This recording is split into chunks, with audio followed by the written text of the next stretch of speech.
With the end of the year upon us, today I want to share some thoughts on Nurse Practitioner New Year's resolutions.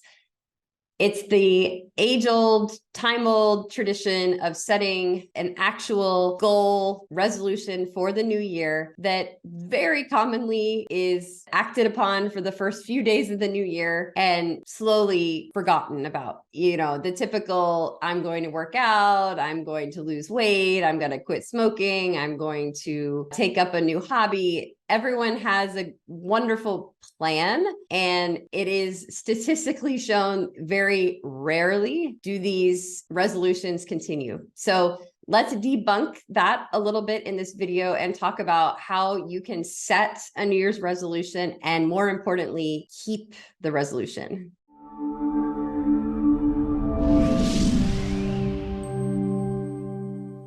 Hi, I'm Dr. Annie DePasquale, the owner and founder of Collaborating Docs. Today, we are talking all about setting resolutions and keeping them.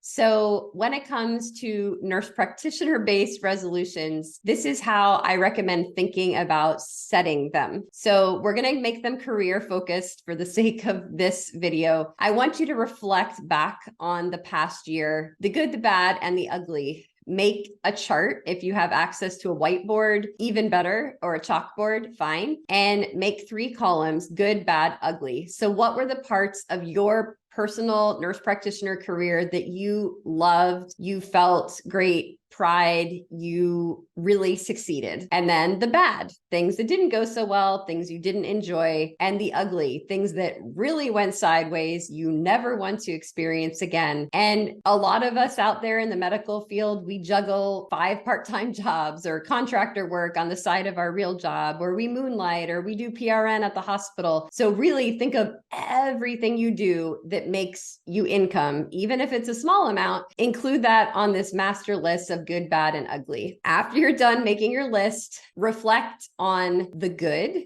and think of other ways that you could expand upon it. It may sound very basic, this exercise, but it's really the thought process is going into it is going to guide you to the direction you need to end up at for next year. Then you have to go through the bad part and the ugly as well, and think about how those things could have been avoided, could not have happened. Maybe it's a lousy boss, maybe it's a crummy company, maybe it's the hours, the pay, the location, the drive, the commute, whatever it is. And then really think about how can you capitalize on the good and avoid the bad and ugly. So this will take some time. You might want to talk to your best friend, your sister, your husband, and really fine tune what you're looking for. So that's setting your resolution. In the end, you may come up with, I need a new job, or I love my job. I want to get promoted at my job and move upward mobility wise, or I'm going to start a practice on the side